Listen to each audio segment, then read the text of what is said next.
Good day everyone! Ako si Angel, ang yung lingkod Rai TV. So sa video ko na naman ngayon ay ibabagi ko na naman ang aking tugon sa katanungan na isa nating taga sa bebeke. Shout out po sa iyo.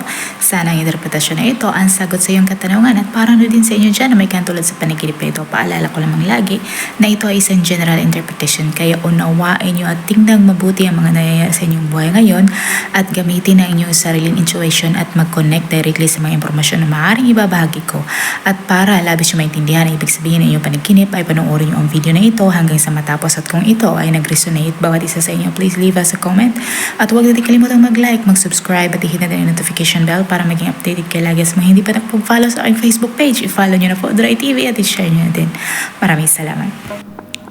Ang panaginip tungkol sa pusa na tumatay ay isang signal for patience, perseverance, determinasyon, tenacity, courage, at success. Hawak mo ang susi para mabuksan ang iyong inner feelings and emotion.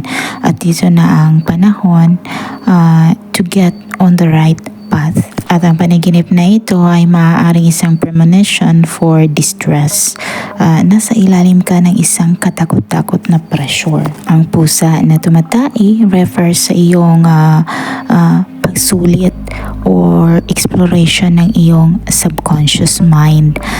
Meron kang understanding tungkol sa mga nakapaligid sa iyo at ramdam mo na hindi mo kaya na maging ikaw o so maging sino ka talaga. At ang iyong panaginip ay maaaring nagsignal para sa iyong kakayahan na mag-adapt ng panibagong pamamaraan ng pag-iisip ng ibang paraan sa paggawa ng mga bagay. Maaaring naghahanap ka ng more pleasure sa iyong buhay. Ang pusa sa iyong panaginip ay ang iyong takot of not being able to complete or mapagtagumpayan ng iyong task. Maaaring sinusubukan mong mag-take on a new identity at naghanap ka ng validation at pagkikilala ng iyong mga achievements. At ang panaginip na ito ay isang sign para sa iyong supportive or nurturing nature and is associated sa feminine qualities. Kailangan mong magiging more receptive to some idea or notion. Ang pagtae naman sa panaginip ay isang tanda for some fears or anxiety tungkol sa femininity kung ikaw ay babae at masculinity naman kung ikaw ay lalaki.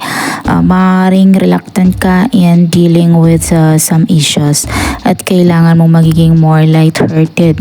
At ang panaginip na ito ay isa ding indikasyon sa nararamdaman ng pagiging bitter or jealousy or mga iba't ibang negative feelings na maaaring kinukonsume ka na. Maaaring naghihintay ka rin ng sign para gumawa ng mga susunod na hakbang.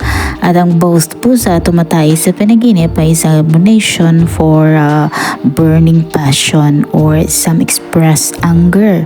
Ang iyong emotion can no longer remain suppressed. Maaaring mararamdaman mo na parang pinapatakbo ng ibang tao ang iyong buhay or dinidiktahan ka sa kung ano man ang mga gagawin mo at hindi gagawin. At ang panaginip na ito is an alert for a forceful, violent, or passionate release ng iyong repressed emotions. Maaaring something or someone sa iyong buhay ay sinusubukang squeeze ang bawat hibla ng iyong enerhiya or impormasyon out of you. At ang pusa na tumatay sa panaginip ay isang harbinger for an emphasis sa iyong nararamdaman na something sa iyong buhay na gumagambala sa iyo more than you want to admit. Merong mga literal disconnect sa pagitan sa kung ano ang iyong nararamdaman at ano ang iyong iniisip.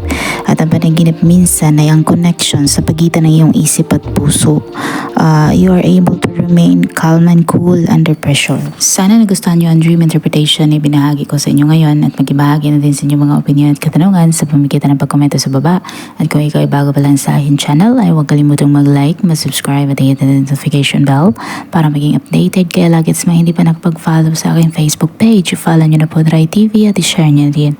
Maraming salamat. Hanggang sa muli. Paalam.